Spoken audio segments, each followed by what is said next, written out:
Hello, everyone. Welcome to the Laura Canfield Show, the Awaken to Happiness Now Global Series. Thank you all so much for being here. And I'm so excited. My good friend Patrick Prohaska is back with us once more.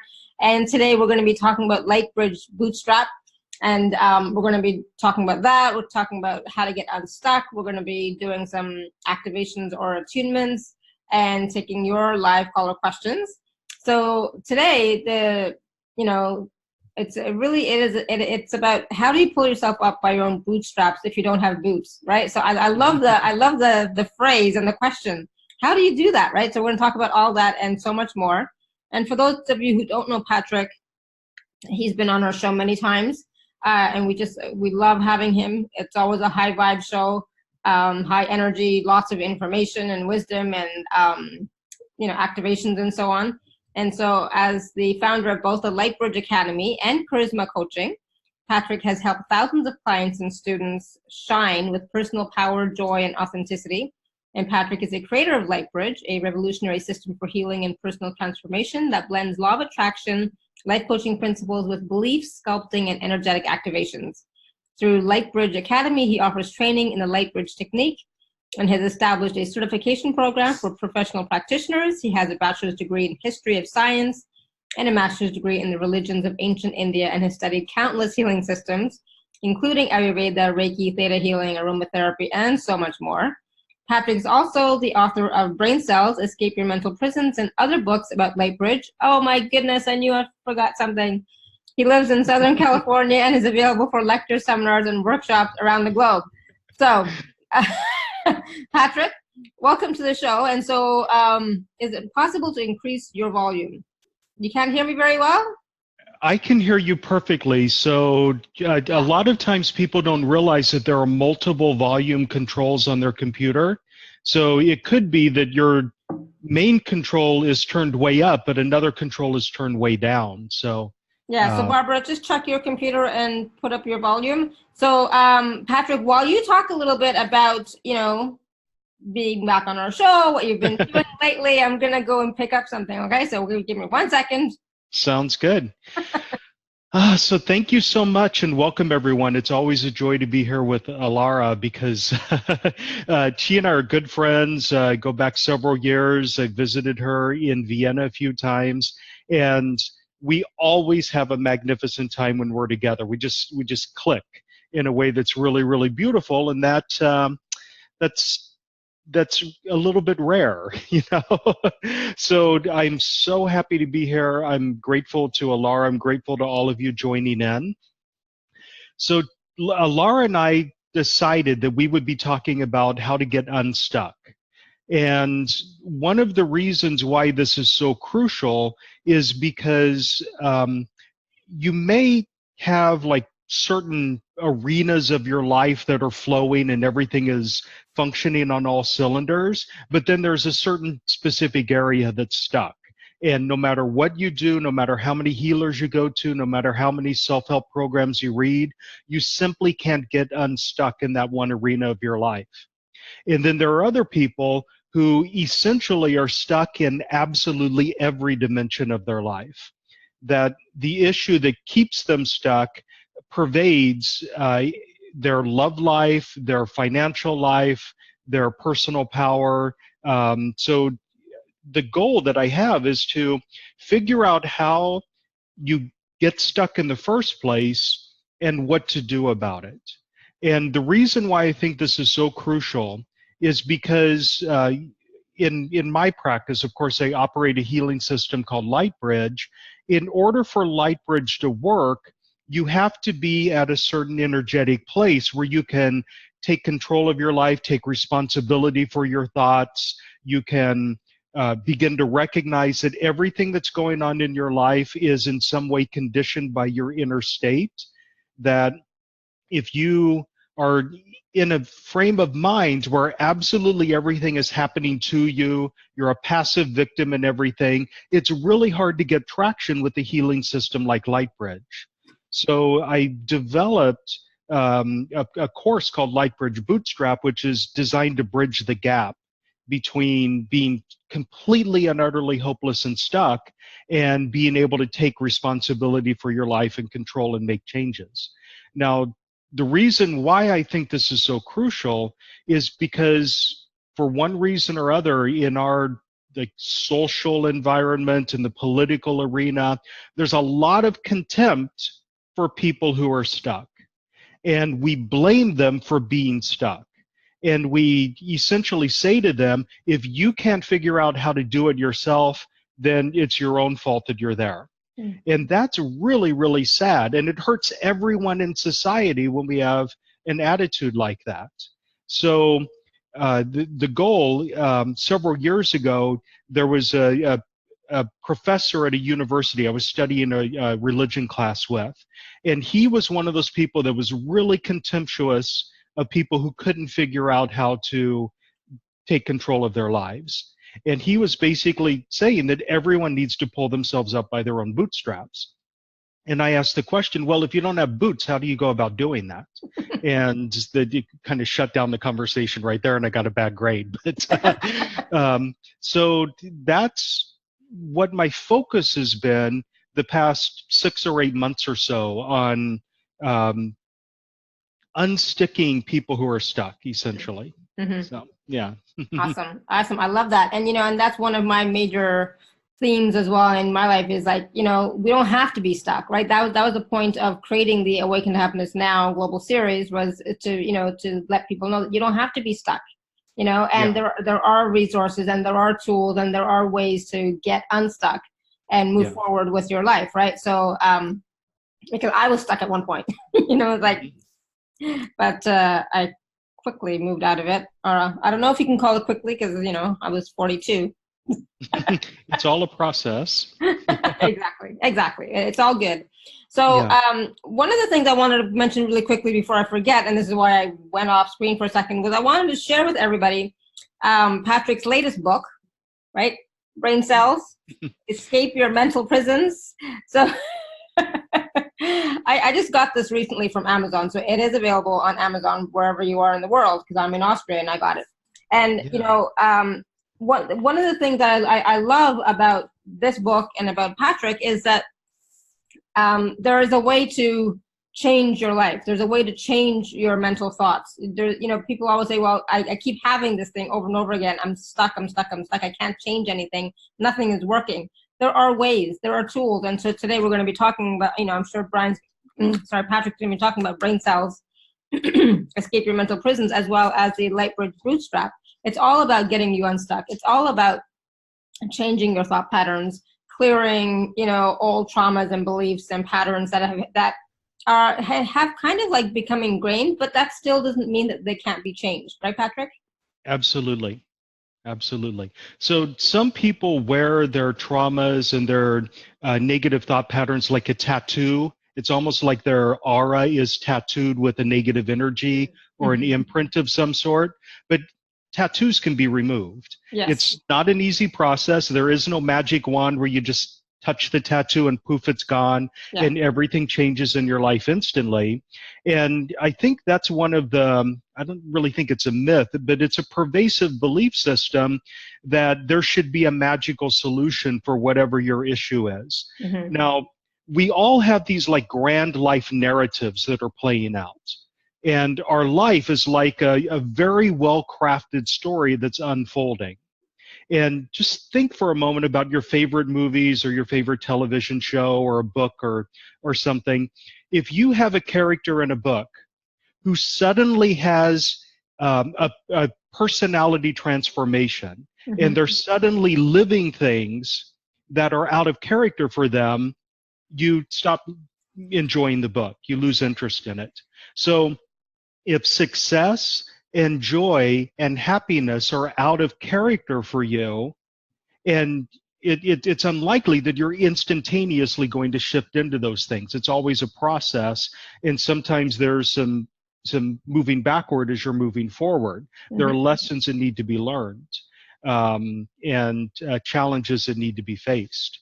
And I think the place where I really want to start, because I think it's crucial and it doesn't get talked about enough, is a lot of times when we see somebody who's stuck, we give them advice, but we give them advice that's from our perspective as somebody who's not stuck. So we don't do what we need to do to understand exactly where they're coming from. And we end up slipping into something that's called toxic positivity. So toxic positivity is when you're, somebody's deep in pain and you're basically just saying, "Oh, just think happy thoughts and it'll go away." Yeah. Just fake it till you make it.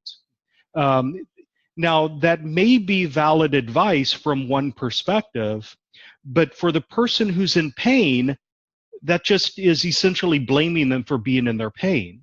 It's Yeah. almost like going up to a grieving widow at a funeral and saying, "Ah, just get over it.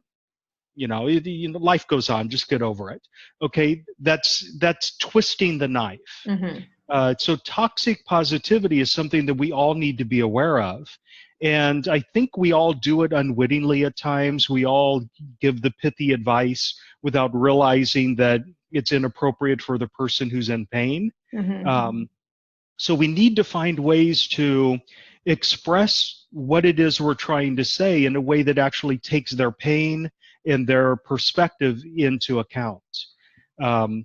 Another thing that kind of goes unquestioned, or we don't talk about it enough, is called spiritual bypassing.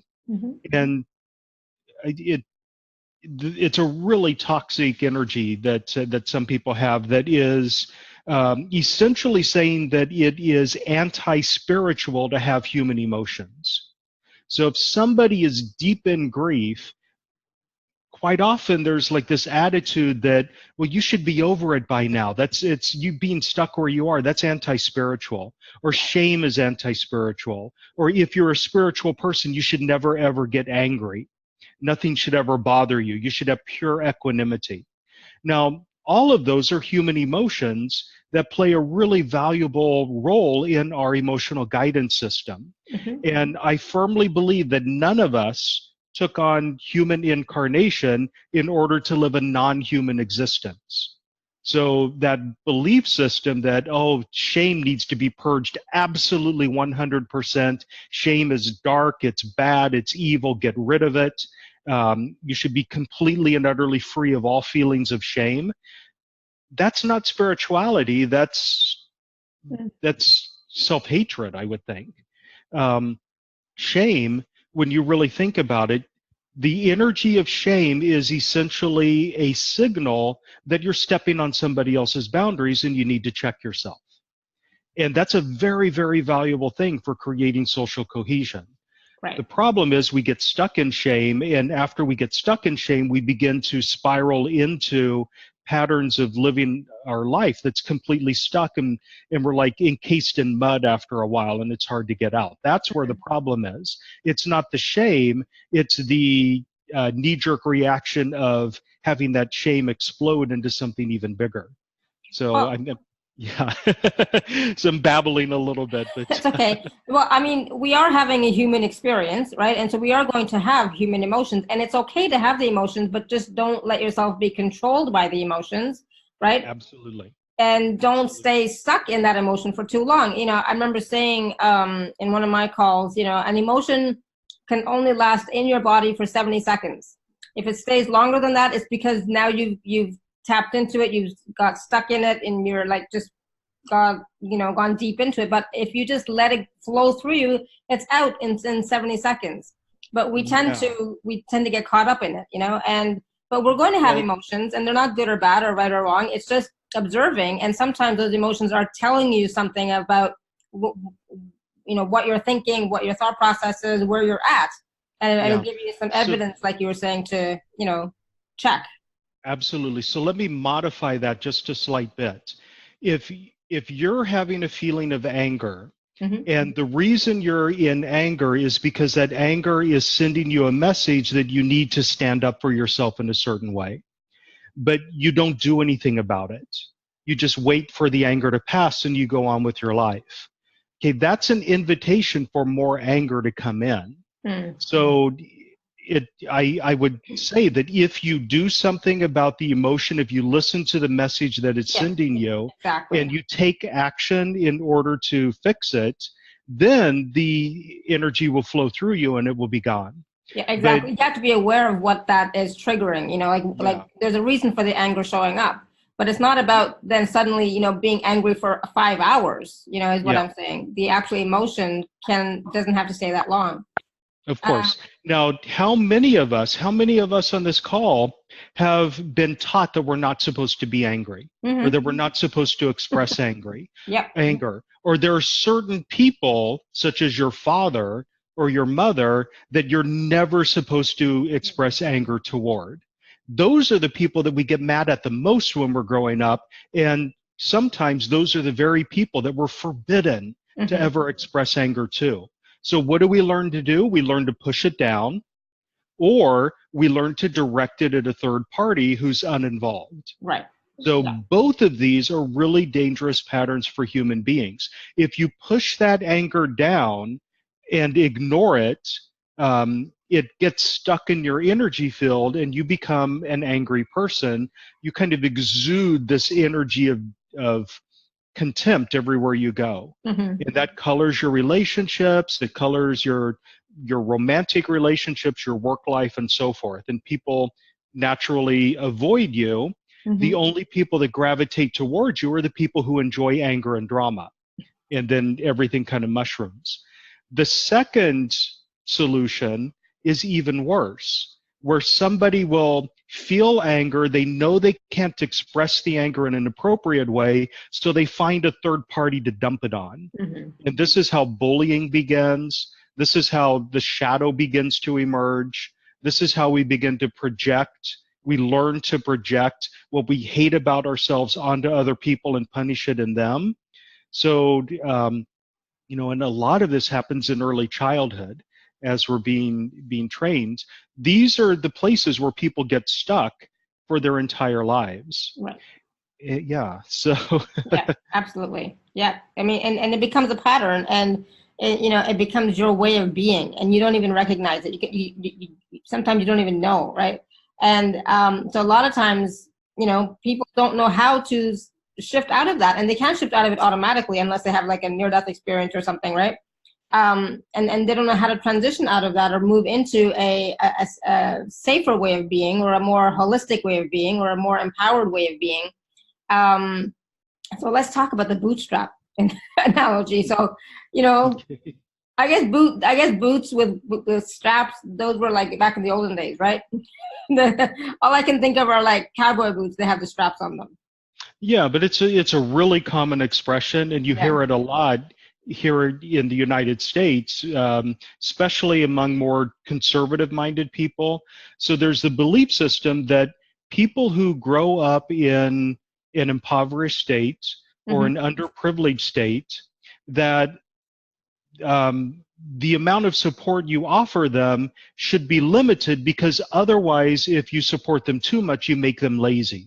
Mm. So the attitude is that if you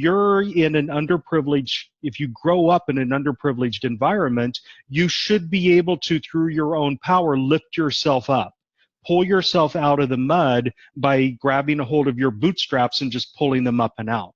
And that's simply not the way it works. So now, some of the things that can empower people who are stuck, we've been talking about trapped emotions, Mm-hmm. and how emotions like shame or anger, even though they're not inherently bad, they can get imprinted in your energy field, and they get imprinted in your energetic signature like an invisible tattoo, and you project that energy everywhere you go.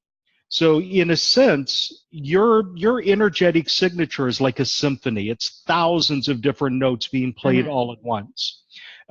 It's not true that you're at one energetic point at all times, or like there's one specific number that's your energy. You're a symphony. You're thousands of different chords playing simultaneously.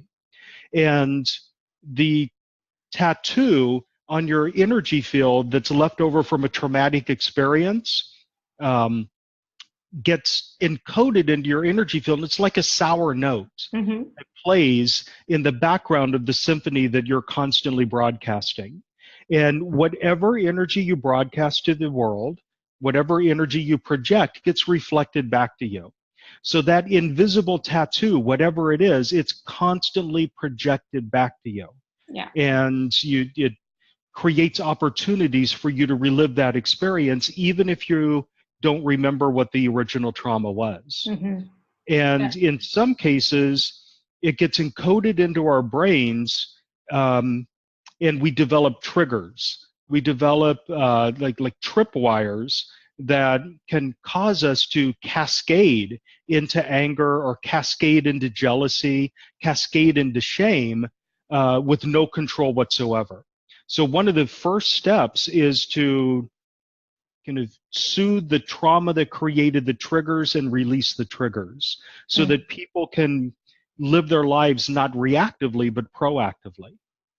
And Awesome. So how can, let's say I've had a lot of shame in my energy field from lots of different events and situations and so on in my life. Like, let's just say, I don't like the word shame, so let's go with anger. Let's go with anger, okay? yeah. I can do that one. How is that keeping me stuck?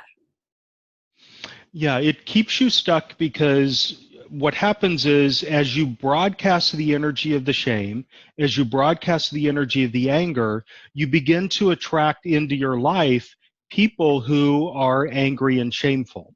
So the energy that you're broadcasting causes you to attract to you a circle of friends who support you in your anger or shame.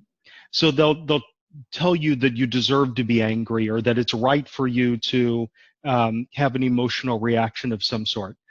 One of the principles that I think is foundational, and I repeat it several times in my work and in the book that you held up, is that here it is again. Whatever you believe you deserve, whatever you subconsciously believe you deserve, you will attract into your life people who are more than happy to give that to you. You will always attract into your life people who are willing to prove your subconscious beliefs about yourself right. So if you believe deep down inside that you're unworthy of success, even though in the external world you're striving for success and you're climbing the corporate ladder and so forth, if you believe internally that you don't deserve success, you will attract to you people that will prove to you that you don't deserve success. And they'll block you, or they'll knock you down, or some sort of self-sabotage will emerge. And what you believe about yourself will become a self-fulfilling prophecy. Got it. Yeah. Yes, so got it. Yeah. So it is all about those subconscious beliefs and how they really are running our life, and it's like an overlay or a film over our entire life.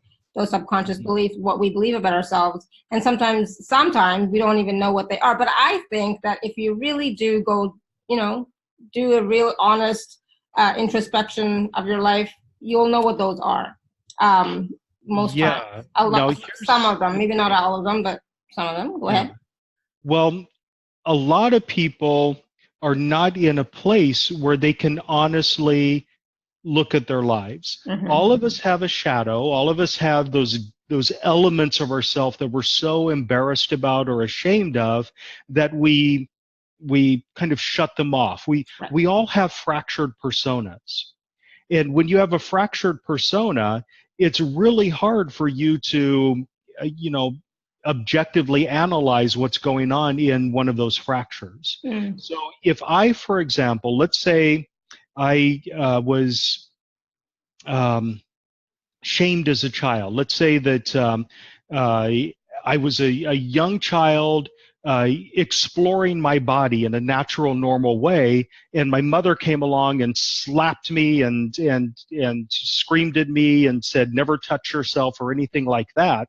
That shame, you're too young to analyze and figure out what's going on. You just know that this godlike figure has punished you for doing something that children naturally do. And you push that shame down, and it's there. It's constantly running in the background, but you're not going to want to look at it. It's hard in a case like that to just like consciously, objectively go back and say, okay, this is what happened, and this is the lesson I learned that was faulty, and this is what I should know instead. A a lot of that has to be uncovered through subconscious digging techniques that allow you to figure out what the subconscious beliefs are, even if they're completely and utterly in contradiction to what you cognitively believe. Mm-hmm. And a lot of us have beliefs about ourselves that we hold on the conscious level that are completely at odds with what we really believe about ourselves on a subconscious level. Mm-hmm. Absolutely. Yeah, Yeah. I can definitely see that. So Carolyn is asking a really good question. Do we ever get clear, or is healing a forever from being in human form? And what does stuck mean? Does it mean not manifesting what we want? That's a good definition of it, I would say. If there's something that you truly desire, that's actually kind of a pure desire, a desire to see somebody get punished or grudge energy, I wouldn't include anything like that in this. Mm-hmm. Yeah. But if you have a desire that's uplifting for you and it's of benefit for all parties involved, but you are impeded from accomplishing that, you're stuck in some way. Mm-hmm. And a lot of the time, what we do is when we're stuck, we blame external circumstances for the fact that we're stuck, not realizing that the core, what attracted those external circumstances in the first place is our internal state. So that's kind of it in a nutshell. So what was the other question? Do we ever get clear? So I guess it defines what clear means. I guess it depends on what clear is. Yeah. I think it's possible for you to have a vibrant, successful, beautiful, fulfilling, and joyful life and still be laden with trauma from previous lifetimes and in early childhood. So it's absolutely not necessary for you to be 100% clear of all of your traumas and all of your internal thoughts that are potentially negative in order for you to have joy. Mm-hmm. In fact, I would say that you don't really need to be clear much at all to experience joy. And once you experience joy, you'll want to stay there.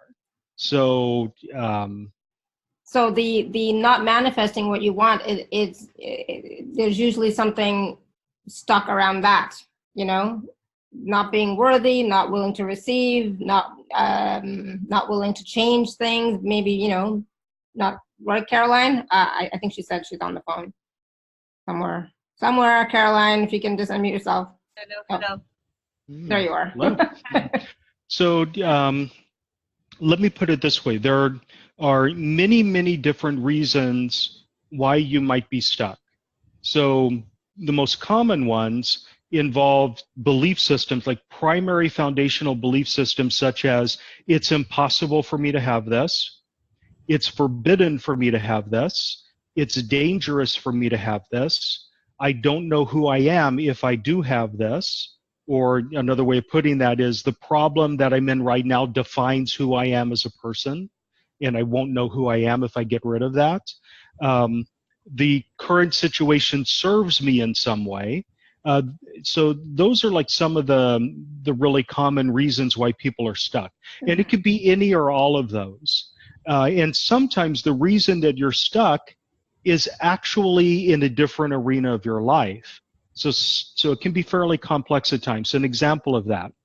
Let's say, for example, that you have severe financial problems and you're just never able to make ends meet. You never have surplus in your life.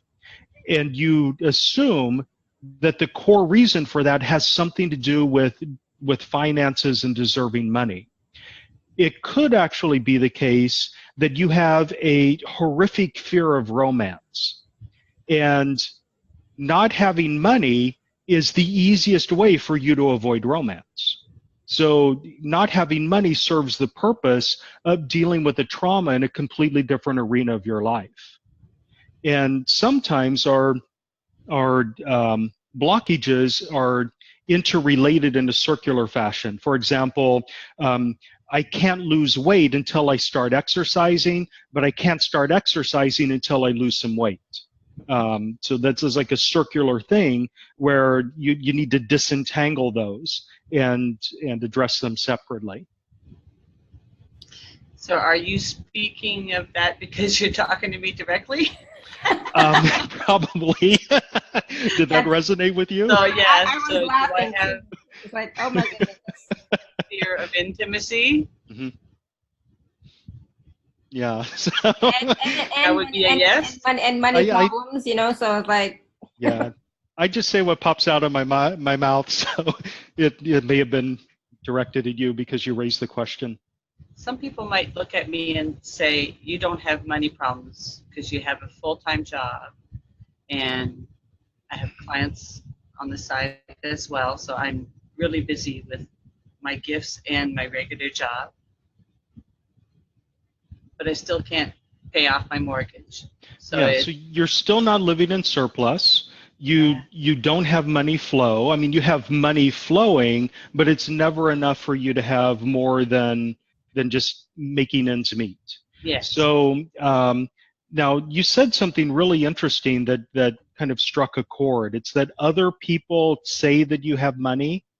It almost feels like there's an element of you needing to explain to other people your narrative of not having money. It's like, this is my story, and if somebody tells me or somebody assumes that I have money, I need to prove them wrong. So that's something to clear there. It's like this feeling that it makes you uneasy if somebody assumes that you have money and you have to go out of your way to show them that you don't. Does that make sense? Yes, beautiful being. That is so who I am. So what you're doing is you're owning your narrative. And it's, you know, the next time it happens, see what it feels like to say, yeah, I have money, and just let it be. And and start to change your narrative a little bit. Yeah, to change the narrative. Now, this is a really common thing that gets people stuck. It's living out your narrative, clinging to your stories, feeling like your story defines who you are, and any change in your story is resisted because it wouldn't fit your character arc. A lot of us really do this. I've known people, for example, who I've mentioned this person a few times before, a friend of mine who had been orphaned as a child, and even in his 40s, he was going around telling people that he was an orphan. When at that age, at that stage in his life, it really shouldn't matter very much. He doesn't need to tell that story. There's another person I know who is deeply stuck in his narrative and all of his early childhood traumas. And he has this really bizarre habit of whenever he says something positive, he has to link it to the negative experiences of his childhood in some way. So, for example, he'll say, I feel fantastic today, and that's really amazing considering the crappy childhood I had. So if that's a habit that you have in any arena, it's good to be aware of that. A lot of times it's hard for us to say something positive about ourselves and just let it be. It feels like it's arrogant to say something positive about yourself, or it's a lie. So we have to like qualify our positives to the people around us and explain that, you know, here's the context for this positive energy. You're so beautiful and an amazing light. I finally get to talk to you face to face. Thank you. Thank you, Caroline. Thanks, beautiful. All right, I'm going to mute you. There you go. So, so yeah, that's a big thing, you know, clinging to our story, clinging to our narrative, and reiterating it at every opportunity, right? It's and so what it does, it strengthens that story even more each time we say it out loud, right? I just want to point out to something that Tina just wrote in the chat. She said, interesting, I just realized my fear of not making enough financially at doing what my heart wants was actually already projecting shame at me for not being financially secure over a situation that hasn't even happened, you know? It's like that's awesome to get that aha and that realization, to see, how that shame is already projecting, and now you can change it, right? Now you can look at it and say, you know what, it's okay, or clear something. Maybe that's something that Patrick can work on a little bit later. Okay. Yeah. So Alara, where do you feel directed to go now? Where do I feel directed to go now? So, I still want to talk about, getting unstuck, moving forward, right? So that we feel empowered to create the life that we want, right? So how can we, yes, we have all sorts of different emotions. We have all sorts of subconscious beliefs that we're all working with, known and unknown. But what can we do differently now to have more ease, get a little bit more unstuck, and be able to have some of those awarenesses of finding out where those subconscious beliefs are functioning, so that we have, then we can do something about it. Yeah. Well, it's interesting that there's a really easy tool for figuring out where you're stuck. If there's an area of your life that you're frustrated with or you're angry about, then you're stuck in that area. Mm-hmm. So it should be pretty clear to everyone where their sticking points are. The question is, why are they stuck in the first place? So I mentioned the either like shoving down of emotions or projecting those emotions onto others. I mentioned the emotional triggers that cause us to react instantaneously in an exaggerated way rather than reacting proactively. And I mentioned trauma. So I think that trauma is a really important place for us to look a little bit closer. Mm-hmm. So every single one of us has events in our lives where the negative experience was so overwhelming that we weren't able to process the energy of the experience in the moment. Yeah. So if you have something bad happen to you, but you're not in a position to deal with it, the only thing you can do is shove it down. Mm-hmm. And most of us shove it down and never return to it. It just stays shoved down. So those traumatic experiences from childhood, for example, including like sex abuse or being punished for eating too large a slice of cake or something like that. That's what happened to me. My mom baked me a birthday cake. I had a slice of it. I went back a little bit later and I had another slice of it, and oh boy, was I punished for that. Oh, that was like the worst thing that could happen. So here I was, I had this traumatic experience of being punished for eating birthday cake, mm-hmm. which had been offered to me by the person who punished me for eating it. So they'd like had this whole cascade of food-based shame Mm-hmm. and food-based pleasure issues that got programmed in. So that trauma, as a child, you cry and you let some of it loose, but the rest of it you just kind of shove down. And when it gets shoved down, it gets imprinted into your energy field. Mm-hmm. It gets broadcast for the rest of your life, and you attract opportunities to repeat the experience. So future shameful experiences associated with eating cake would emerge. Right. And sure enough, on my very next birthday, my mom flew me to California. My grandmother baked a cake. And what I did was I ate the frosting instead of the cake. I Mm-hmm. left the cake behind and I just ate the frosting. Mm-hmm. And once again, I was like beaten for eating my cake wrong. So Right. it's like these things repeat. So wow. Wow.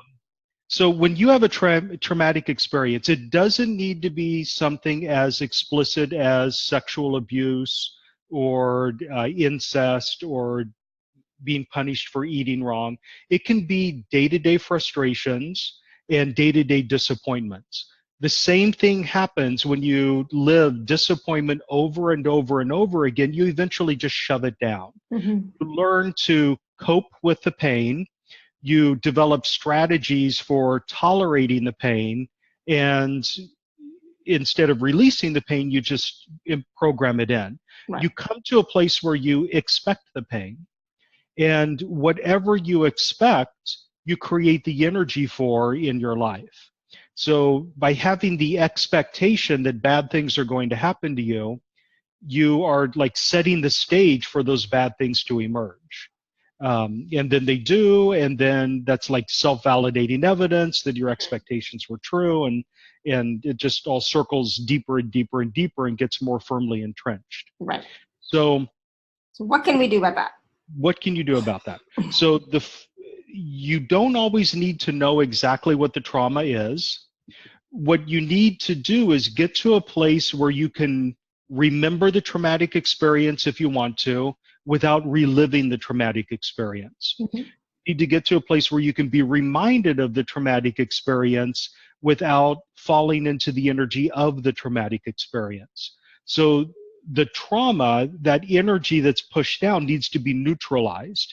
It doesn't mean that you necessarily need to forget that it ever happened or rewrite your narrative or pretend like you never had that experience.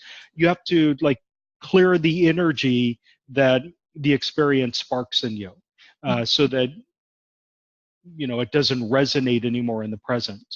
So there are all sorts of trauma clearing techniques. In Lightbridge, of course, I have this trauma clearing protocol that I use, where essentially I allow the person to understand what really happened in that experience from the perspective of their higher self, and then let go of anything that causes them to relive it as they're thinking about it. It's a pretty simple process. Awesome. So is that something you want to do today, or or do we want to take some questions? Let's take questions. Yeah. So Sarla has her hand raised for a while. So Sarla, I'm going to go ahead and unmute you. Hold on one second. Hello. Yes. Hi. Hello. Yes, I am Hi. here in Australia. Hi. 5:43 Hi. now. Welcome. Yeah. It's very early for you. No, I get up early, 3 o'clock, 4 o'clock, my usual habit. Perfect. So what's your question today, Sarla? Nothing. Just I wanted to raise and talk something. No particular thing. I mean, you can deal with anything. I mean, up to Patrick, you choose actually. Relationship, we have talked about more than 40 years. I haven't got a life partner. And I know you are in the same boat, Patrick.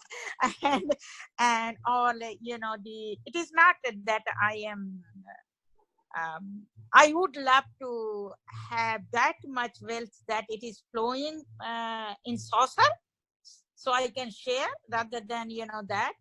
Or I have habit of, and maybe I am healed now, habit of being martyr, Martyr. in my life. Martyr, and yeah. very attracted to suffering people.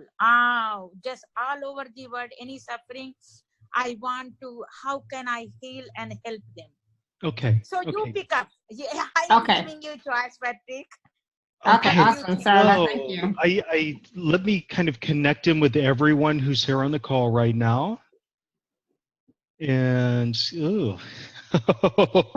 okay, let me start by pouring some energy into the power center for everyone who's on the call right now, because as I was connecting, I got this really amazing twisting energy right in the pit of the stomach, and that's where the power center is. So let me just soothe that energy a little bit for everyone here. Okay. Now, what I would like to do for everyone is help you manage your empathy in a way that's of benefit to all parties involved, including you. A lot of you feel like the weight of the world is on your shoulders. And wherever you see suffering in the world, your heart goes out to those people. And that's a beautiful place to be. But when you layer on top of that a belief system that says that you're not allowed to enjoy yourself, or you're not allowed to have happiness or to have fun so long as somebody somewhere else is suffering, then you're really setting yourself up for illness and sadness yourself. So let me clear that away first. Anywhere and everywhere you have believed that just because you sense that somebody else is in pain, it's automatically your duty to help them fix that pain. Let's get the truth about that and clear that away. Okay, it doesn't mean that you don't have compassion. It doesn't mean that you don't help other people. It merely means that it's not your obligation to do it. If you help somebody else, you do it because you want to, not because you're obligated to as a duty. So let's clear that away. There's a subtle difference there that's really important. Okay, and now if you find yourself in a place where somebody else is in pain, but you're not in a position to help or send energy or do a healing on them or anything like that, let's clear away any and all guilt that's associated with you recognizing somebody else's pain but not being able to do anything about.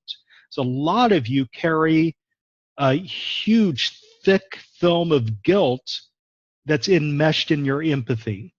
So let's wash that away. Okay. Beautiful. And now let's increase your ability to manage your empathy effectively. That is to turn it down or turn it off when you're going into an environment where you know that there are a lot of people that are agitated or suffering in some way. So, for example, if you're going shopping in a place where there are lots of people, it's really useful to be able to turn down your empathy in that moment. So let's install that.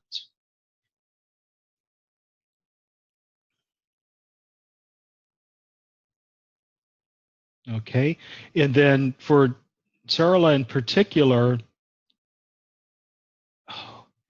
you have a lot of duties and obligations directed at family members. So let's relieve you of those duties and obligations. And for everyone else on the call who feels like somehow you have to put everything in your life on hold when somebody else in your family is having a crisis of some sort. It's not always your duty to come running and help in those cases. You just want to relieve the guilt associated with you living your life on your terms, even if somebody else in your family disapproves or, okay, there we go. Okay, beautiful. Now everyone take a really deep breath and hold it for a moment. And then this is to integrate that. Now let's release that breath.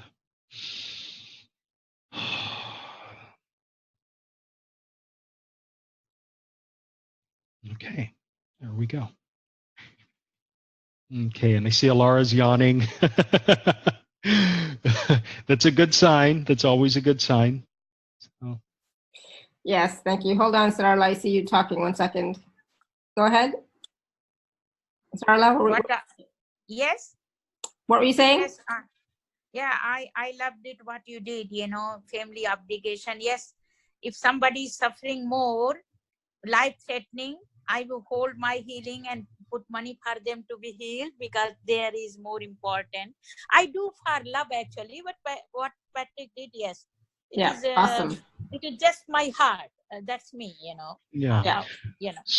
So that opens up a topic that I think is really important, and that's the issue of commiseration. Now, I know that several of you on the call are energy healers, and you even have professional practices, and you're always told to meet your client where they are. But if meeting your client where they are means joining them in their pain, then you're really not in a position to help anybody. Now, this is something that we all do in our day-to-day lives. We have a friend who's in pain, and we commiserate with them. We join them in that energetic pattern of whatever the pain is. If you're at work and there's a coworker who's really upset and angry because somebody else at work did something disrespectful, you join them in that anger. You bring yourself into their energy. Commiseration is often confused with compassion. Commiseration is not compassion. Commiseration is joining somebody in their pain, which means what you do is you take the energy that's in the system and you bring it down to the lowest common denominator. That is where the pain is. Compassion means supporting and uplifting somebody by staying in your high vibrational state as you're comforting them in their pain. So in order to commiserate and in order to have compassion, it's really, you short circuit the entire process when you lower your energy to that person's state. Mm-hmm. It's like the thing that Einstein supposedly said, that it's impossible to fix a problem at the level of energy at which the problem presents itself. Mm-hmm. You have to approach problems from a higher energy. So like if you're in an office working environment and you have the office water cooler where everyone gathers around to gossip about the problems at work and complain about the boss and complain about the work environment, all that does is lower everyone's morale. It doesn't solve the problem. It doesn't lift anyone up. So that's really important to be aware of. Now, the reason I mention it with Sarah is because you kind of have that pattern with your family. Mm-hmm. So when somebody in your family is suffering, you kind of bring yourself into their level of energy. And that doesn't lift them up. It doesn't solve the problem. It just depletes your energy. And it becomes harder to help in the future. Yeah, awesome. Thank you. Thank you, Sarla. So Maria was saying, it seems most of my life is blocked, been clearing. I'm happier now, looking forward to enjoying manifesting my dream. I'm not sure what the next part is. Can you assist my not seeing, I think? And what is blocking my third eye and intuition flow? I have been told I have fire in my lower body. Yeah. That's not necessarily bad. Mm-hmm. Fire in the lower body can be good. I'm a huge fan of fire in the belly. That's like charisma. But anyway, Maria is her core personality, belief systems about who she is, who she's supposed to be, what she's supposed to do with her life, what she's supposed to believe.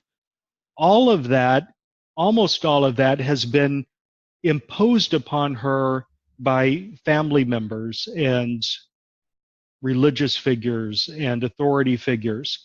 So Maria, like a lot of us, is deeply infused with all of the phony limitations and phony expectations that were imposed on her in order to make her a productive member of the family and of society. So she was never given the space to choose for herself who she is and what she wants to do. And in fact, she may have been punished for doing things that were out of alignment with other people's visions of her. And therefore, she learned to go with the flow and do what other people say. So I want to kind of help clear this for everyone. I want to bring this to a broader place for everyone. So through our connection, if you've disconnected from me, let's reconnect in. I'd like to bring into your conscious awareness in a way that is not infused with anger or sadness or frustration, a deeper awareness of all of the ways in which you have absorbed, without question, limitations that were imposed upon you by others. All of the things that you were told that you cannot do, you're not supposed to do, you're bad if you do them, that you really would like to do, but you're not doing them because somebody else disapproves. It's just kind of allow that to bubble up and emerge and disconnect the shame and frustration and sadness associated with all of that. So you can begin to live life on your terms rather than on somebody else's vision. Okay, and this goes for all of the bogus expectations as well. All of the things that you've been told that you must do in order to honor the family or fit in society that you really don't have any interest in doing. Okay.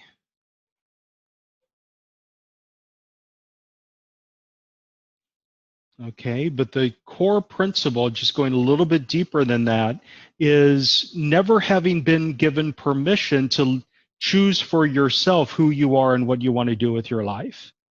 And when that happens, when you're in a state like that, what you end up doing is asking other people, seeking validation from other people, almost asking permission from other people for things that you want to do in your life. So let's kind of open that up in such a way that if there's something that you want to do, you do it because you want to do it, not because somebody else has given you permission. Okay. Okay, beautiful. So let's lock that in with a deep breath. And release. Okay.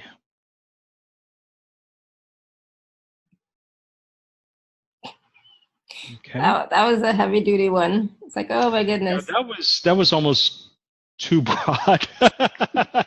that covered a lot of territory. Mm-hmm. I can definitely relate to that one. So definitely thank you. So Delight Sunshine has her hand raised. Delight Sunshine, I'm gonna go ahead and unmute you. Hi, Alara. Hi. I love you. Thank you so much. Thank you. Hi, Patrick. Hi. Thank you for all the good work. Patrick, I feel I know I'm strong. The only thing is now I feel like when I'm trying to defend myself, well, which I shouldn't even try, but it's like I feel they do things behind my back, and I feel energetically like my heart back chakra from through my heart back from my back behind.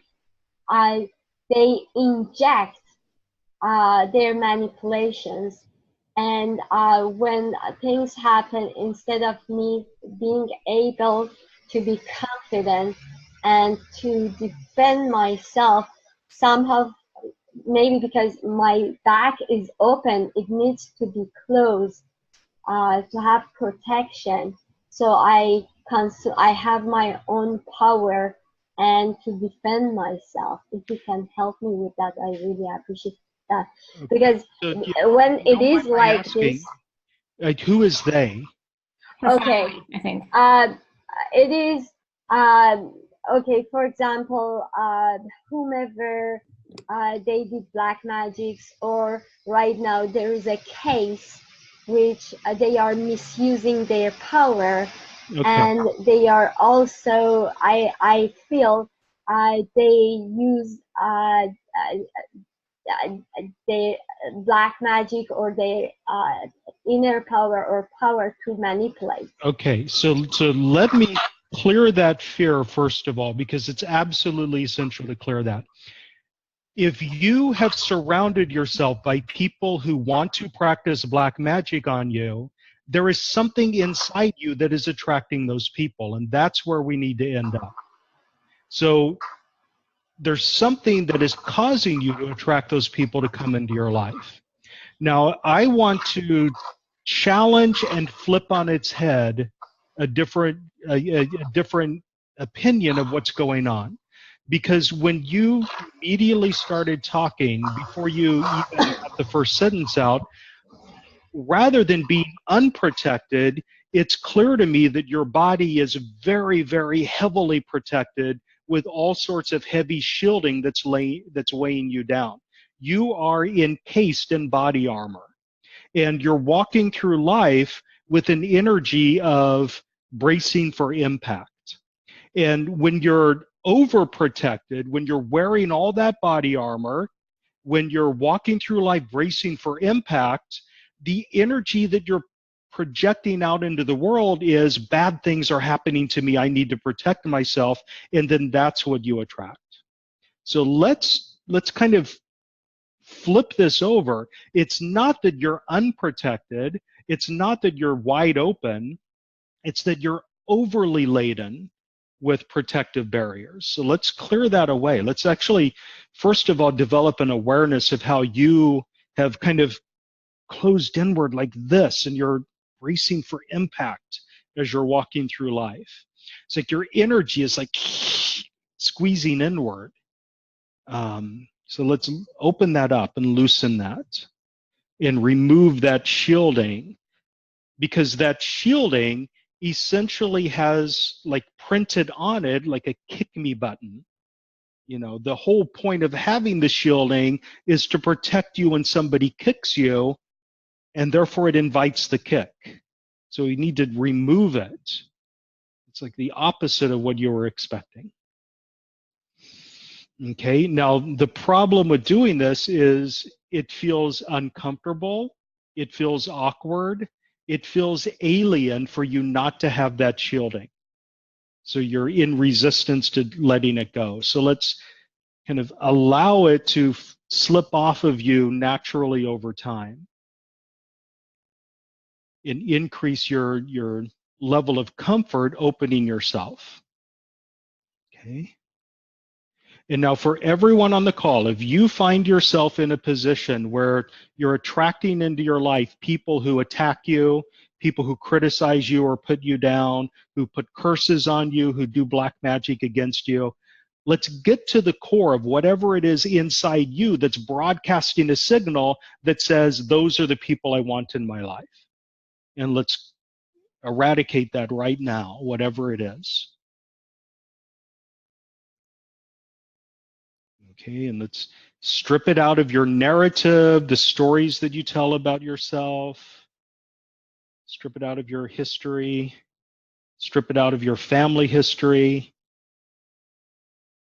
Beautiful. Now everyone take a really deep breath and hold it for a moment. And release when you're ready. Okay, that was completely unexpected. So I don't know how she's reacting to that. So yeah, Delight, how are you doing? Good? Thank you, Patrick. The thing that you said, it's maybe because I have no desire with black magic, or maybe, well, I hate it. That's it, the word hate. Aversion is magnetic. Mm-hmm. It's like straight out of Buddhist philosophy. You know, the three poisons are craving something, being averse to something, and ignorance. So whenever you hate something, you empower it to come into your life. Whenever you are in aversion to something and you simply can't stand it, that's called away from energy. And anytime you have away from energy, the thing that you're trying to escape is empowered, and it follows you wherever you go. And I know this from experience in the restaurant industry. Every single restaurant job I ever had, I absolutely detested. And I couldn't stand to be in that job another day, so I would move on to a different job. Not realizing that the motivation for leaving was hatred for drama and chaos, and therefore that's what I would step into wherever I would go. The geographical solution never ever works. Running away from something carries it with you.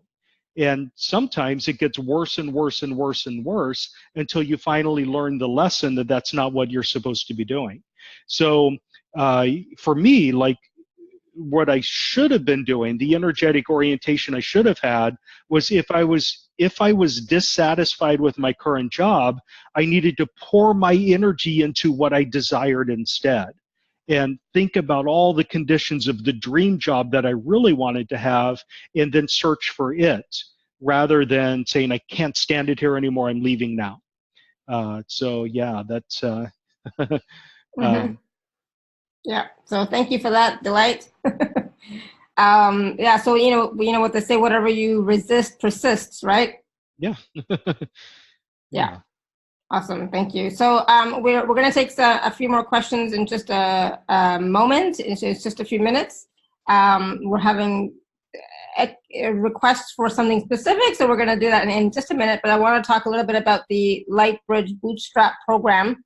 So and the special offer. So for those of you who are on the live page, you can just click on special offer. And those of you who are not, you can go to alara.at/show/Patrick8. And I'm going to bring up the special offer on the page, Patrick, so that you can talk about it, okay? As well. So here we go. Let me just show it as we talk about it. Awesome. Good. Oh, thank you. You're welcome. Oh, that looks good. Okay, so Lightbridge Bootstrap is a course that I taught through Lightbridge Academy, and it's in Lightbridge Academy. It's Lightbridge 102. Lightbridge Level 1, the introductory course on how to do Lightbridge healing, that's Lightbridge 101.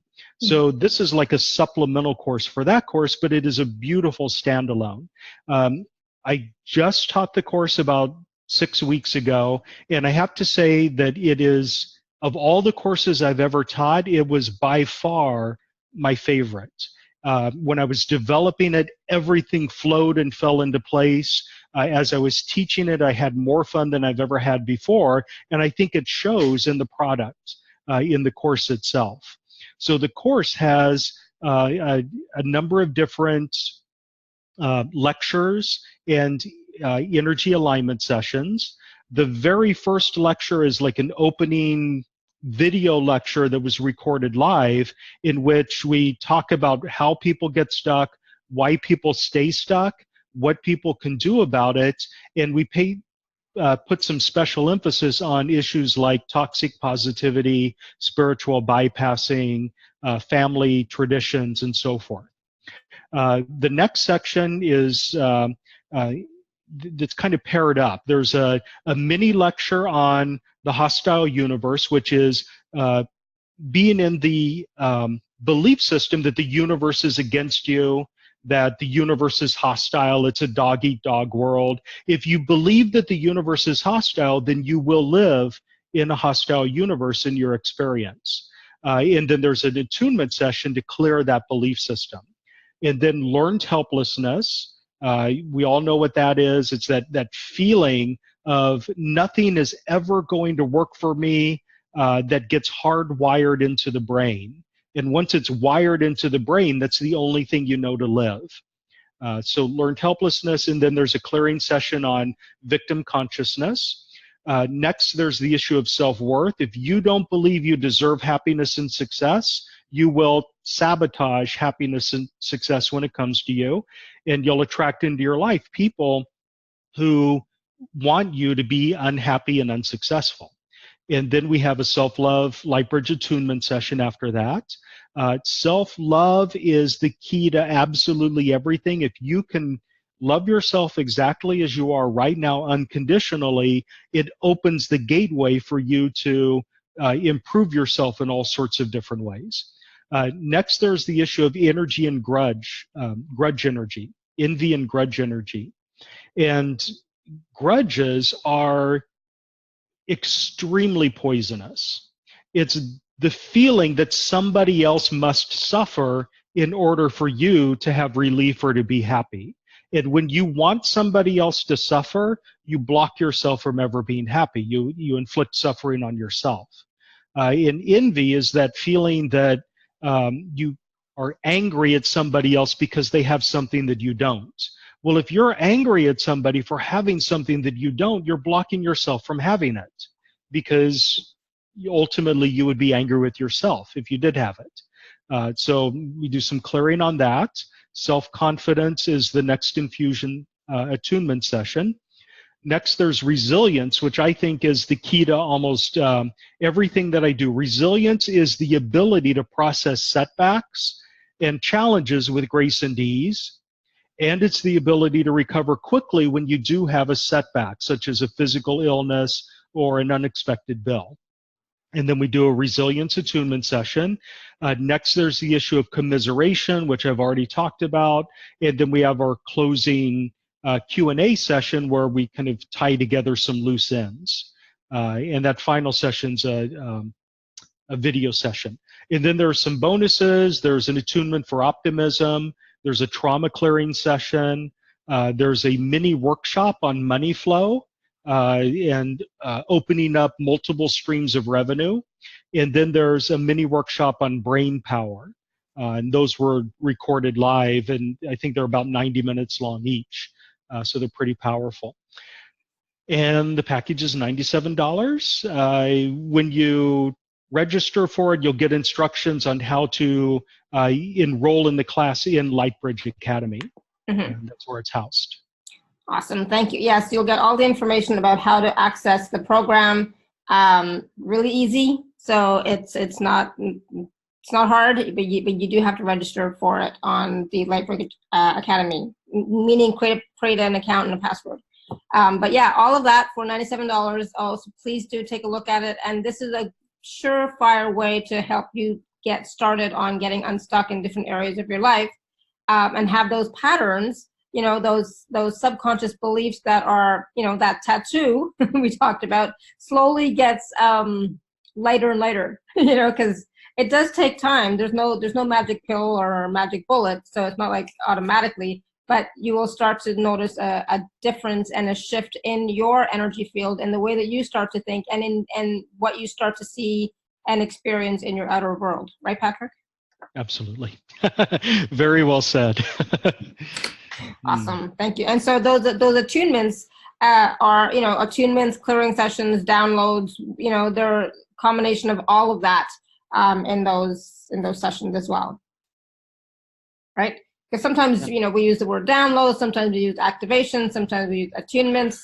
Yeah, for me, they all have specific meanings.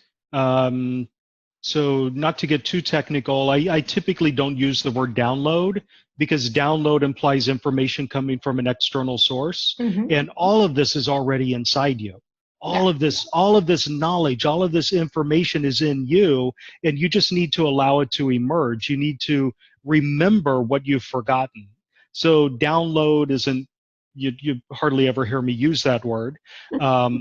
At activations and attunements, and activation is where you essentially turn something on. So you can have DNA activation. So we all have dormant DNA in our bodies, and you can turn on those codes in order to enjoy whatever the coding is. And attunement is where the rubber hits the road for me. So I do Lightbridge attunements. Well, any kind of attunement is an activation that brings you into alignment with a template or a blueprint of some sort. So a Lightbridge attunement essentially draws an energetic template or blueprint from your higher self and brings you and your current egoic persona into alignment with it. So if we're doing, for example, an attunement for joy energy, what it does is it takes the model of what joy is, how it's experienced and how it's understood by your higher self, and offers it to you and your current egoic persona. It's really easy to do because you are your higher self. You're just, you know, seeing through goggles and wearing masks that prevent you from recognizing your status as your higher self. Plus, you're in a three-dimensional reality in a physical body, and the higher self doesn't have those physical limitations. So Chris is asking, so we're not going to use the word downloads, but we're going to use the word Lightbridge attunement. We're going to use the term Lightbridge attunement for what she's asking for. She's asking for a Lightbridge attunement around enjoying healthy, happy, and long-lasting relationships. Okay. And so somebody else is also asking for that as well. Yes. So a couple of things really technically. We can download, which would, in my mind, is allowing the information to emerge. So what I want to do is invoke in you an understanding of, what was it, joy? Enjoying healthy, happy, and long-lasting relationships. Yeah, so how to and what it feels like to enjoy healthy and long-lasting relationships as that's understood by your higher self. We can allow that to emerge and bubble up from within you. Awesome. Okay. So in a sense, this is what would be called a download. Okay. And then an attunement is something more powerful than that. It's bringing you into energetic alignment with that energy as it's experienced by your higher self. So let's do an attunement for that right now. Now, I do this cautiously because you may have blockages that prevent you from accepting that alignment. You may believe that you're unworthy of that, or that it's dangerous to have that, or that there are unexpected consequences. For example, you can never trust anyone and they always betray you. There could be blockages in place. But setting that aside, let's just do the attunement itself. So at this time, simply allow yourself in your current egoic persona to come into energetic alignment with joyful romantic love as that's understood and experienced by your higher self. And anything and everything that stands in the way of you coming into alignment, whatever it is, let's rectify that now. Let's clear it away as well. Now, if I were working with you one-on-one, we would be getting very specific here. And in fact, we would get extremely specific. But for now, we're just keeping it broad and open. Now, I'm feeling a really intense, not burning, but painful pressure right at the sternum. Okay, right in the area at the bottom edge of the heart chakra and above the power center. So let me pour some energy there for everyone.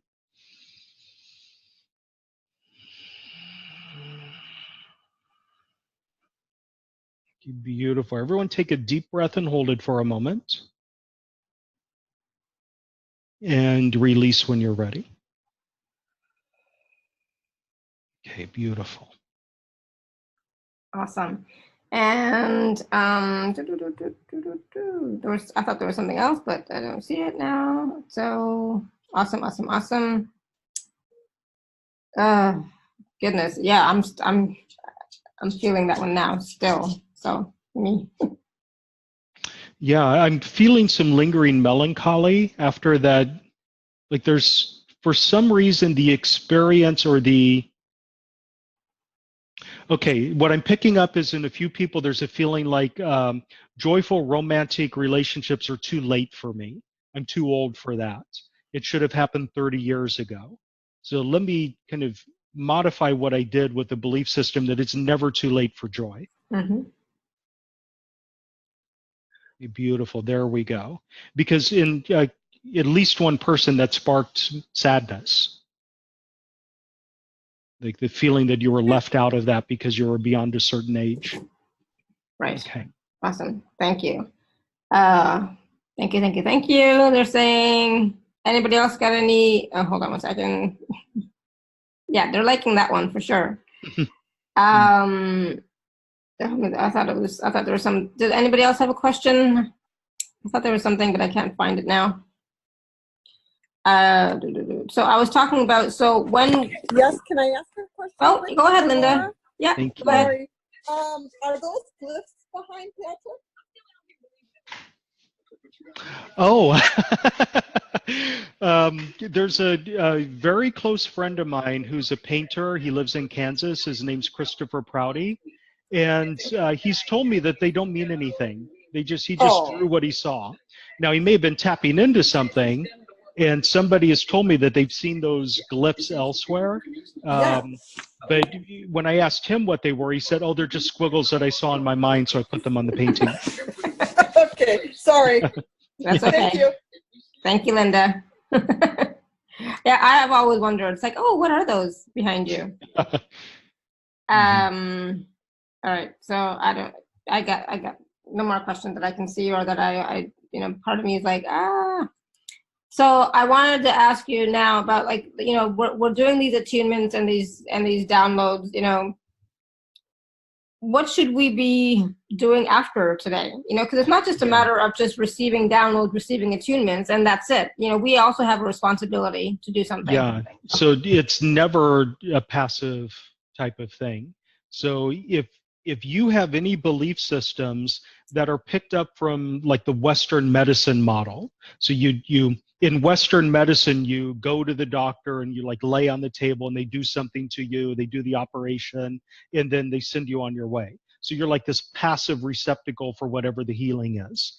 Okay, that's not the way energy healing works at all. You have to be actively engaged in whatever's going on. Otherwise, it just flows through you.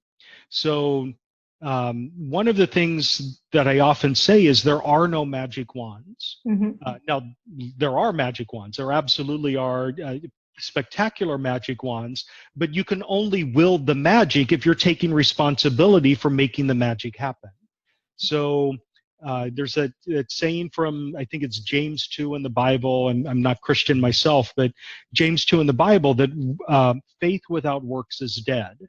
That means that just because you believe that the healing potential is there, if you're not doing anything to activate it or actualize it in your life, you're not going to embrace it. Another way that I put this is quite often people will do like a belief sculpting session with me and assume that their thinking is going to change instantaneously without them having to monitor their thoughts. The fact of the matter is, I cannot think your thoughts for you. Only you can think your thoughts.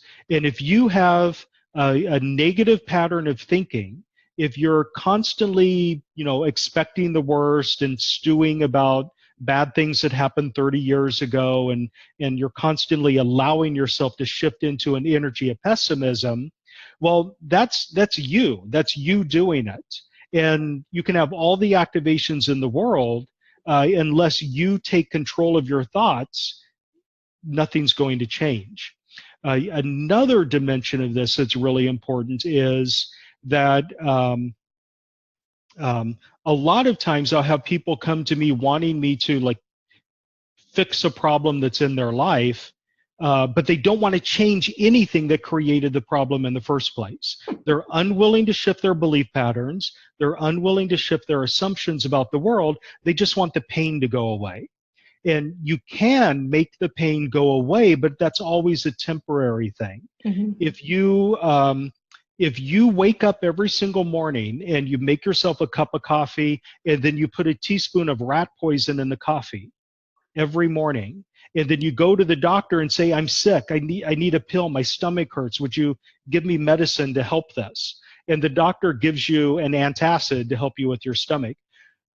You can take all the antacids in the world, until you stop drinking the poison every morning, you're going to be sick. Right. And the poison is your thoughts, your habitual patterns of behavior that are negative, that hold you back, that cause you to spiral into stewing in anger or shame or jealousy or whatever. So absolutely, thank you. Renata, what is your question? I know you're going to probably type it in the chat, because she was just asking me for if you can tune into her, but it's like, no, you have to ask something specific. you can't get off the is that an addiction? The same thoughts, is that an addiction? Oh, wow. The whole topic of addictions is pretty big. Now, you can be addicted to certain energies. We all know about chemical addictions like drugs and alcohol. We all know about process addictions, such as addiction to sex or addiction to eating, and so forth. Those are hard. Those get wired into the brain. And until you change the brain chemistry and the neural pathways in the brain, there's always that potential to slip into the addiction. The same thing is true with I guess you call them abstract state addictions. Addiction to drama, addiction to chaos, addiction to pessimism, addiction to negativity. If you are addicted to pessimism, for example, and you're one of those people that goes around just complaining about everything, you can never see the good in anything without seeing the bad in it as well, and that's what you focus on, and everything that you say is just catty or sour or mean. after a while, that habit gets wired into the brain. And if you were to not do that, it would feel really awkward and uncomfortable. So you do feel compelled to do it. So there are ways to clear addictions. And often you can do an attunement to clear an addiction. So yeah, you can be addicted to negative thinking, definitely. Yeah. For a lot of people, the negative thinking serves them in some way. And what happens a lot of times is that thinking negative thoughts about other people gives you a sense of superiority. It's a really common trap that people fall into. So you feel insecure about yourself. You feel like you're not quite important enough, or you're invisible. And therefore you go around putting other people down to make yourself feel better. Okay, that can develop into an addiction. What if you're just, addicted to negative thoughts about yourself or about your situation? So not necessarily about anybody else, but just you, and the way that you behave or don't behave, or what you've created or not created, or, yeah. Yeah, the same thing. I don't, for me, I don't really think it's an addiction per se to thoughts. I think it's just a habit. It's a habit, yeah. Of thinking those thoughts, and you can change that. So sure. Yeah. All right. Now, yeah. So it's kind of at a rudimentary level when you're talking about what's going on at the level of individual thoughts. Yeah. But some people are addicted to energetic patterns, and I've worked with a couple of clients who have an addiction to chaos. And whenever there's order, they just have to blow things up. They're compelled to do it. Right. You can have addiction to being dumped, and everything that goes along with that. And so how can we, Cindy's asking, how can we get rid of the pessimistic attitude? Can it be shifted easily? And well, it can only be shifted with practice. It's a muscle that you need to practice. Yeah. Positive thinking is a muscle that must be practiced. And whenever you force yourself to think positive thoughts, it needs to be supported by the subconscious reprogramming. Now, so here's the thing, like positive thinking is like saying affirmations. And after you've said your affirmations enough times, it becomes encoded in your brain as a belief. So that's the theory behind affirmations. Right. You repeat the positive statement over and over again until it gets wired in your brain and it's an automatic belief. A lot of times affirmations don't work because your subconscious mind already disagrees with the affirmation. And whenever you say the affirmation, it says, yeah, right. And it feels like you do the affirmation, but there's this undertone of sarcasm that's bubbling up from within. So you can say the affirmation 10 million times and not have a shift take place because the feeling internally is sarcastic. And it just reinforces the opposite belief. Yeah. So a way to help with that is to infuse your positive statements with emotion. Individual statements, or they're like thought waves. Your thought waves have a certain frequency that gets broadcast out into the universe. When you infuse your thoughts with emotion, you increase the amplitude of those thought waves, so they become more powerful. And one of the problems that we face as human beings is that we just naturally tend to feel our negative thoughts with a lot more intensity than we think are positive thoughts. Right. So if you are angry about something, that might be like visceral. You might feel that in the very core of your body as you're thinking those negative thoughts about what just happened. But when something good happens to you, you might be neutral about it. So the vast majority of your energy is going into the negative thoughts, even if you're forcing yourself to think more positive thoughts. So it's all about infusing the emotion, setting your intentions, believing that your intentions are possible for you. Yeah, there's a whole... That's a whole other program. So we're going to just take one more quick question from Randy. So Randy's got his hand raised. I'm going to go ahead and unmute you, Randy. Hello? Hello, hello? Randy? Are you there? How's my mic? There you go. Yeah, I can hear you now. Okay. Oh wow. You know, a lot of what you spoke about, I see an easy way to some of that understanding with the rice experiment. And it takes us to Dr. Emoto's work, what we, how we speak. Randy, can you just speak up a little bit or a little bit more clearly? Because no, I can't quite hear you that well. I'm sorry. Okay. What you were saying, one of the ways I get there quick with people to share is the rice experiment, which takes us to Dr. Emoto's work, and anybody can do it. You just put rice in 3 jars and put I love you and I hate you, something like indifference. It's beautiful how simple that is. If you don't understand it already, the advanced concepts come through in a simple experiment. I'm learning the Kahil FQAD, which is demyelination and DNA damage from taking quinolones. I'm asking for help. I know that I've shifted my DNA now by doing something like a walk-in, where I brought in a version of my soul from the time I'm well, overlaid it onto my soul now. So I'm doing okay with the DNA. What I'm trying to do is get my mitochondria, my Schwann cells, to more in balance. Could you check out my mitochondria, or where can you go from there? And thank you,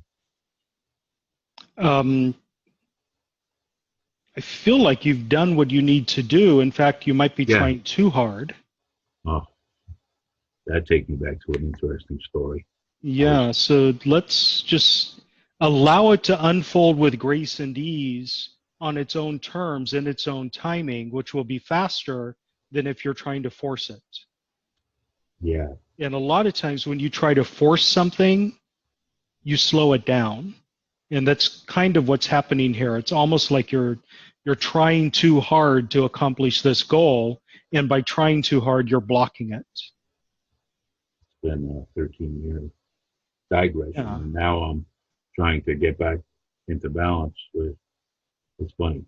A long time ago, I was meat free because I had set the intention I wanted to be my most enlightened self. And then I was in the deep forest, and this orb like Tinkerbell came over to me and shared through clear cognizance. Don't try to be your most enlightened self, because once you get there, the only thing you're going to want is to go back and forget and start over. So that day I went and had a cheeseburger. It's all beautiful. I know exactly what you're talking about. Yeah. Well, the way I see it, cheeseburgers are also part of God's creation. So yeah. It's okay once in a while to have a cheeseburger. Yeah. I mean, what I'm saying is that when you hold your do's and don'ts dogmatically, you kind of fight against them. So I'm been bedridden, I'm struggling to stay alive. At least now, this is the progress. I believe in my ability to survive, which puts me perfect. Now I have to deal with everything else like normal, but it's still not normal. I can't walk.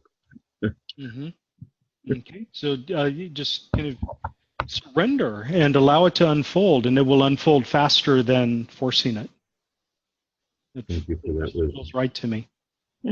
Awesome. Yes. Thank you, Randy. Thank you for that. Laura, you're the best. Thank you, Randy. So 1 second. Yeah, Renata is so Renata's just typing in, she's not a negative person, which she's not, but she says, I think I've been too long trying to get out of the hole, with the hole meaning her negative thoughts, or her pattern of thoughts, even though she's not a negative person at all, but sometimes those thoughts are just, get her down that rabbit hole, and she's been trying to get out of that rabbit hole. And, just like Patrick was saying, maybe it's time to stop trying so hard. Yeah, there's nothing wrong with thinking a negative thought. It's a natural human thing. I think them every day. So, and you recognize that the negative thought isn't your reality, and you don't let it, define you in your day. But what I'm picking up, there are a couple of people that have this energy that when something bad happens, it becomes sticky, and we magnify we take things that are insignificant and we blow them up into something significant, and we take experiences that feel bad or are negative or that trigger us in some way, and infuse that energy into the entire day. So that, like, there's this old saying that I'm really in love with. That is, when somebody's having a bad day, the question is, did you really have a bad day, or did you have a bad 5 minutes that you milked for the entire day? Yeah. Not, that's what happens. Yeah. You know, have something bad happen that if you just breathe through it and let it go and move on, then your day returns to equilibrium. But what we do is we stew and we think about it, and we start playing in our mind what we should have said to the person who was rude to us, and then it colors everything in the entire day, if not the entire week. Exactly. Yeah. So it's not bad to feel bad in that moment. It's not bad to have a negative thought. It's not bad to get angry with somebody who has stepped on your boundaries. Those are part of your emotional guidance system that will help you live a successful and fulfilling life. But when you fall down the rabbit hole and get stuck in the rabbit hole, that's where you imbalance yourself. Yeah, exactly. So thank you for that, Renetta. And yes, you can definitely get out of that rabbit hole very easily. Vanessa has some, okay, I can see. Oh, Vanessa, you say things to yourself that you would never say to somebody else. Are you talking about Renetta? Yeah. Yeah. Vanessa, you say things to yourself that you would never say to somebody else. That's true. Think about that. Think about when you do something and you're mad at yourself, you will, you'll say something to yourself that that is very powerful. So just be aware of that. Treat yourself the way you would treat other people. Absolutely. Yeah. And we do that a lot, so Renetta's not the only one. We all do that. The way that we speak to ourselves is totally different than the way we would speak to a friend, a child, a loved one, a colleague, our clients, right? So it's about time that we started to treat ourselves with that same respect and love and caring. Right? So thank you for bringing that up. Thank you. Yay. So again, I just want to tell everyone, please do take a look at the special offer that Patrick has, the Lightbridge Bootstrap program. Patrick loved it. He had a fun time creating it and implementing it. And we just want to take a moment too to talk about Patrick's new book. Patrick, you want to say a few things about it? Yeah, I wish I had a copy with me. Okay, so I have a copy. I wrote it took me a very long time to write this book, because the first time I wrote it, it was like super technical and it read like a textbook, and it was impersonal, and the people that I showed it to absolutely hated it.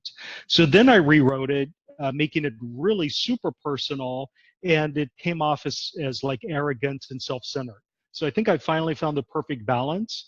So I've been writing it for like 1.5 years, and it finally came out about 2 weeks ago. So it's called Brain Cells, Escape Your Mental Prisons. It's available on Amazon. Yeah, it's on Amazon and anywhere else? Is it on your website too, or just on Amazon? It's at Lightbridge Living in a PDF format. Okay. So, through my website, patrickprohaska.com, you can find Lightbridge Living, and you can download the PDF version of it. It's also available on Kindle through the Amazon store, so you can put it on your device. And eventually I'll put it on Ingram Spark so it can go into bookstores, but that's a little bit down the line. Right. Awesome. So the book is all about the ways it's about the ways we limit ourselves. It's about how the brain functions and how the brain in its normal functioning can keep us stuck in certain patterns of energy that don't serve us, and how to let those go. Awesome. Thank you. So, we were talking about the mental prisons of, worry, anxiety, negative thoughts, all that kind of stuff. So this would be a good complement to all that, right? It would definitely give you some good information and processes. So, It's divided up into different sections. The first part is all about authenticity. That is, stripping off the masks that we wear. about how to navigate a world where people are actually, these days, people are rewarded for lying. Mm-hmm. So that's what the first section is all about. The second section is about taking off your goggles so that you can see clearly and stop seeing based on your biases and stereotypes and so forth.